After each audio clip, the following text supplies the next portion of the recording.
নমস্কার, সকলকে স্বাগত জানিয়ে আজকের রেসিপি শুরু করছি। আজকে বানাবো বিশ্বকর্মা পূজা উপলক্ষে তোমরা এরকম খিচুড়ি বানাতে পারো। আমি এখানে 1 কেজি ভোগ চাল আর 750 গ্রাম সোনা মুগের ডাল নিয়েছি। তেজপাতা, শুকনো লঙ্কা আর গোটা জিরা ফোড়নের জন্য নিয়েছি। আর এই যে ঘি আছে, তো আমি আর এখানে আদা গ্রেট করে নিয়েছি। তো উনানে হাঁড়ি বসিয়ে দিয়েছি। তো হাঁড়িটা গরম হয়ে গেছে, তেল দিয়ে দিলাম। দিয়ে শুকনো লঙ্কা, তেজপাতা আর জিরা ফোড়ন দিয়ে দিলাম। দিয়ে আমি ডালটা খুব ভালো করে ভিজে কাপড় দিয়ে মুছে নিয়েছিলাম। নিয়ে তারপরে ধুইনি, আর ধুবো না। তো এখন ডালটা দিয়ে দিলাম। দিয়ে কিছুক্ষণ নাড়াচাড়া করে যখন সুন্দর একটা গন্ধ বেরিয়েছে, তখন আমি এই যে পরিমাণ মতো জল দিয়ে দেব। ডালটা তোমরা ভেজে ধুলেও ধুতে পারো। আমি একবার ফোড়নে দিয়েছি বলে আমি ধুইনি, আগে খুব পরিষ্কার করে মুছে নিয়েছি। তারপরে পরিমাণ মতো জল দিয়ে নুনও দিয়ে দিলাম। দিয়ে এখন ডালটাকে ফুটিয়ে নেব। আর কয়েকটা চেরা কাঁচা লঙ্কা দিয়ে দিলাম।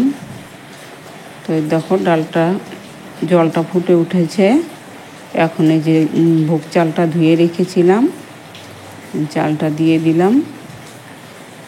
দিয়ে নাড়াচাড়া করে ঢেকে দেব। তারপরে দেখো কিছুক্ষণ পরে চালটা কিছুটা ফুটে এসেছে। এই যে পরিমাণ মতো হলুদ দিয়ে দিলাম। আর 1 মুঠো চিনি দিয়েছি। তোমরা এটার বদলে গুড়ও দিতে পারো। খিচুড়িতে গুড় দিলে টেস্টটা বেশি ভালো হয়। আর 1 মুঠো নারকেল ভেজে রেখেছিলাম ঘিয়ে, সেটা দিয়ে দিলাম। এখন থেতো করা আদা দিয়ে দিয়েছি। বন্ধুরা, আমার এখানে লেখাটা একটু অন্যরকম হয়েছে, খারাপ পেও না কেউ। তারপর আমি এই যে ঘি দিয়ে দিলাম উপর থেকে, দিয়ে একটু নেড়ে নামিয়ে নেব। বন্ধুরা, ভিডিওটি কেউ স্কিপ করে দেখো না। এখন এই যে লাবড়ার জন্য নিয়েছি কচু, থোর, মোচা, কোয়াশ, মিষ্টি কুমড়ো, ঝিঙা, বরবটি, কাঁচকলা, মূলো, বাঁধাকপি সব কিছু মিলিয়ে একটা লাবড়া বানাবো। এই গাঠি কচু আছে, আলু আছে, কোয়াশ, মূলো। তো এই দেখো সব সবজিগুলো আমি এক জায়গায় কেটে নিয়েছি। আর ছোলাও ভিজিয়ে রেখেছি। তো আমি এই যে লাবড়াটাও আমি হাঁড়িতেই বানাবো। এখানে পরিমাণ মতো তেল দিয়েছি, শুকনো লঙ্কা, তেজপাতা আর 5 ফোড়ন দিয়ে দিলাম। ফোড়নে দিয়ে ফোড়নের গন্ধ বেরিয়েছে। আমি এখন কেটে ধুয়ে রাখা সবজিগুলো দিয়ে দিয়েছি। দিয়ে এই যে কচুটা দিয়ে দিলাম। এখন কচুটা আলাদা করে কেটে নিয়েছিলাম। দিয়ে পরিমাণ মতো নুন দিয়ে নাড়াচাড়া করে নিব। ওই সবজিগুলোর উপরে ভিজিয়ে রাখা ছোলাটা দিয়ে দিব। দিয়ে এখন আমি ঢেকে দিব। তো কিছুক্ষণ পরে ঢাকনাটা উঠেছি, দেখো সবজিটা কতটা কমে গিয়েছে। তো এখন একটু নাড়াচাড়া করে নিয়েছি অফ ক্যামেরাতেই। এখন পরিমাণ মতো চিনি দিয়ে দিলাম।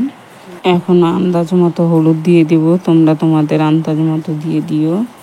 তো এখন নাড়াচাড়া করে নেব খুব ভালো করে। নাড়াচাড়া করে নিয়ে আরও কয়েকবার আমি ঢেকে রান্না করব। আর এই যে কতগুলো কাঁচা চেরা লঙ্কা দিয়ে দিলাম। তো বন্ধুরা, আদা থেতো করে দিয়েছি, সেটা আমার স্কিপ হয়ে গেছে, ক্ষমা করে দিও। তো এই দেখো এই যে লাবড়াটা এরকম হয়েছে। নাড়াচাড়া এখন একটু ভাজা জিরের গুঁড়ো দিয়ে দিব উপর থেকে। দিয়ে নাড়াচাড়া করে নামিয়ে নেব। দেখো নামিয়ে নিয়েছি। কতটুকুনো হয়েছে এতগুলো সবজি। এখন একটা গামলিতে নামিয়ে নিব। বন্ধুরা, ভিডিওটি যদি ভালো লাগে তাহলে অবশ্যই লাইক করো, কমেন্ট করে জানিয়ে কেমন হয়েছে। তো আমি একটা থালাতে বেড়ে নিচ্ছি। এখানে আছে খিচুড়ি। এই যে আমি বানালাম লাবড়া। এই লাবড়া কালারটা ক্যামেরার জন্য এরকম হয়েছে, তোমরা একটু ম্যানেজ করে নিও। আর এই যে কুমড়োর পকোড়া আর আচার। বন্ধুরা, আমার এই যে খিচুড়ি আর লাবড়ার কালারটা কিন্তু এইরকমই এসছে। কিন্তু যে বাইরের থেকে আলোটা আসলে, তো সেই জন্যই আমার কালারটা ওরকম দেখা যাচ্ছিলো।